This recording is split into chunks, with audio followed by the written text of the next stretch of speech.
Visita Record está de volta e nós vamos tratar de um assunto muito curioso. Aqui é o casarão Brigadeiro Tobias. Mas por incrível que pareça, o famoso Brigadeiro nunca morou e nunca passou por esta casa. E é claro que nós vamos descobrir o porquê dessa história, tá bom? E aí você é meu convidado especial. Vamos nessa!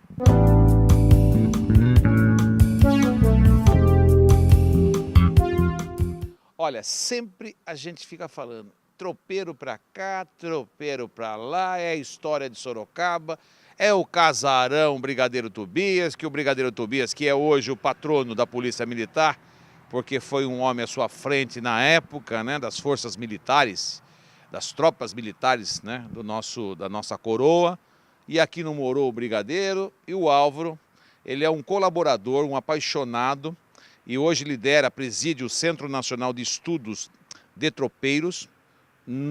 Aqui ele comanda isso, é apaixonado, tem as suas mulas também, né? Da mesma época que o sorocabano fazia negócios com as pessoas lá do Rio Grande do Sul, que trazia para fazer as barganhas, né? As permutas, os escambos, eu não sei como é que funcionava na época. E esse casarão está no meio do contexto. E muita gente acha que o Brigadeiro teve a casa, morou aqui. E Álvaro, eu preciso saber qual que é a verdadeira história do casarão. Tudo bem contigo? Tudo jóia com você, Alex. Tudo tranquilo. Olha, arrumamos um lugarzinho bom aqui, né? Ótimo, né? Ainda mais assim, com esse tempinho, hoje tá gostoso aqui fora. Finalzinho de tarde. É isso aí. Então, na realidade, essa casa ela é construída por um padre, tá? É a casa do padre Rafael Tobias de Aguiar, homônimo do nosso Brigadeiro Tobias, porque ele era tio-avô do Brigadeiro. Eles não se conheceram, mas o Brigadeiro recebe o nome em homenagem a esse tio-avô. Mas quem morou nessa casa, quem construiu essa casa, foi o padre e não o Brigadeiro. Mas a gente está num bairro que recebe o nome do Brigadeiro. Que é uma homenagem ao Brigadeiro Tobias. Uma homenagem ao Brigadeiro. Então é o casarão do bairro de Brigadeiro Tobias. Para encurtar, casarão de Brigadeiro Tobias. Vale lembrar que o Brigadeiro, hoje, com mais uma vez, patrono da Polícia Militar, ele nasceu em Sorocaba e morou aqui até os 14 anos, é isso? Isso, ele nasce no centro de Sorocaba e mora até os 14 anos, quando ele vai para São Paulo concluir os estudos. E depois ele passa o restante da vida dele lá. Isso não significa que ele não tinha propriedades em Sorocaba. Ele teve várias propriedades em Sorocaba, mas a residência fixa dele, onde ele morava de verdade, era em São Paulo. E a história do Brigadeiro, já que estamos no casarão dele aqui, aliás, a gente vai entrar já para mostrar para vocês um pouquinho, mostrar para vocês aí o acervo que tem aqui, que é incrível. O Brigadeiro foi casado com a Domitila e foi casado oficialmente. A Domitila era amante do Brigadeiro, que por sua vez saía com o Dom Pedro. Eu não entendi a história. E que a Domitila nada mais é do que a Marquesa de Santos.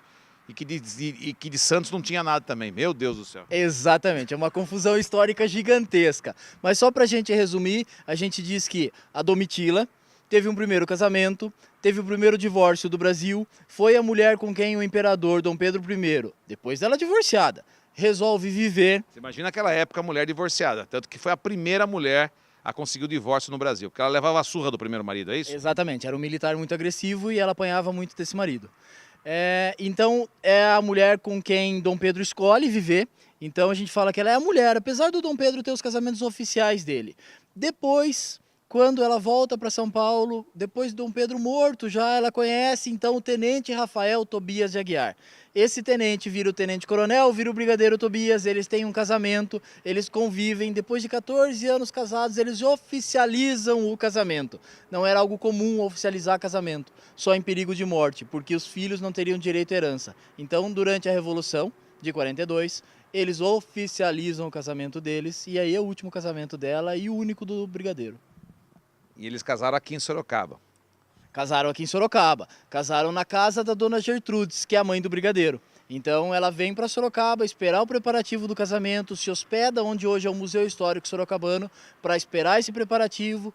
Casam-se na casa da dona Gertrudes, para quem é de Sorocaba, ali pertinho da Praça do Canhão. E depois disso ela fica escondida, por causa do perigo da Revolução, que o Brigadeiro está indo para ela, fica escondida no Convento Santa Clara. Então o Convento Santa Clara também serviu para esconder tanto Dona Gertrudes, mãe do Brigadeiro, quanto Domitila, quanto os filhos do Brigadeiro. Ele morreu na guerra ou não? Não, ele não morre na guerra, ele é preso, ele volta, é preso pelo Caxias na Estância Gorita, lá em Passo Fundo, é preso e em condições não tão legais da época, acaba adquirindo algumas doenças e ele morre, na realidade, chegando ao Rio de Janeiro num barco, num navio, num vapor. E esse vapor é o mesmo que traz depois, porque era um desejo dele ser enterrado em São Paulo. Então, esse mesmo barco, ele chega no Rio de Janeiro, chega morrendo, é o mesmo barco que traz as coisas dele de volta e ele vem por terra para ser enterrado em São Paulo. A Domitila muita gente, ela tinha fama de ser amante, aquela história toda, né? E na realidade, pelo que a gente sabe aqui eles fazem defesa correta do negócio, ela não tinha amante, na verdade ela teve 3 casamentos. Exato. Por que ela recebeu o nome de de Marquesa de Santos? Na realidade é uma sacanagem do Dom Pedro I, porque um grande rival da Domitila, vamos falar assim, da influência da Domitila, era José Bonifácio. E José Bonifácio é da cidade de Santos. Então Dom Pedro I, para provocar o José Bonifácio, que não gostava da mulher dele, acaba dando o título da cidade dela. Domitila é paulistana, mas recebe o título de Marquesa de Santos numa provocação a José Bonifácio, que é de Santos. E vamos falar um pouquinho da arquitetura. Quando a gente fala arquitetura bandeirista, que é o caso aqui do Casarão, é diferente de uma arquitetura de bandeirantes. Exato. Qual que é a diferença? Ela é estilo bandeirista, então é um estilo arquitetônico. Essa casa é construída num estilo bandeirista. Ela tem um pé direito alto, né? Suas janelas são grandes, né? A porta com essa espessura. Me conte um pouco do projeto de arquitetura dela. Uma casa toda feita em taipa de pilão, é uma casa diferente por causa disso, ela é toda em taipa de pilão, com exceção de 2 paredes de um corredor. Por dentro, esse estilo de ter pé direito alto, de ter janela grande, de ter porta grande, é uma necessidade da época. Tendo janela grande, fresquinha, eu consigo que o ar, além do ar, luminosidade. Eu não tenho energia para ter lâmpada. E o piso era assim mesmo, tijolão? O piso original era varvito dessa casa, como essa escada que a gente está sentado. Esse tijolo foi colocado na época do restauro, em 1980.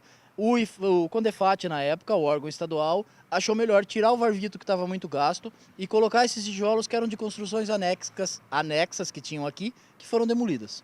Viu, nessa parte aqui nós estamos vendo uma exposição que vocês estão olhando aqui, é de réplicas, que eu até semana que vem vou fazer uma entrevista com um artista plástico que eu convidei, porque eu fiquei impressionado, como vocês podem ver rapidamente, mas o foco não é esse, tem outros artistas expondo aqui, como o Rodney Pinto, também um grande amigo, né? O Rodney Andrade. O Rodney Andrade, Rodney Andrade Pinto mesmo. Acho que não sei. E aí o Rodney Andrade está aqui com as suas telas, né, que também é muito bom.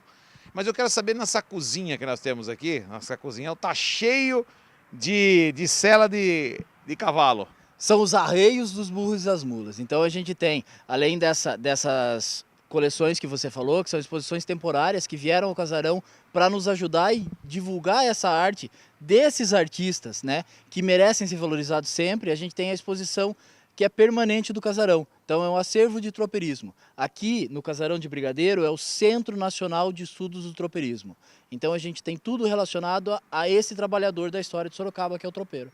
Quais os motivos que as pessoas devem visitar a casa? Primeiro, que é um grande prazer para a gente poder atender todos e receber todos aqui no Casarão. E segundo, que eu sempre falo que uma árvore, ela precisa de raiz para sobreviver. Então, sem raiz ela cai. E a gente aqui busca preservar a nossa história, a nossa raiz. E um pedacinho da nossa raiz é o tropeirismo. Se a gente não preservar essa raiz, essa árvore vai cair. A gente precisa preservar e não adianta só nós preservarmos. A população tem que conhecer, tem que aprender, tem que falar pra gente o que tá legal, o que não tá legal. É muito importante a população vir e nos conhecer aqui.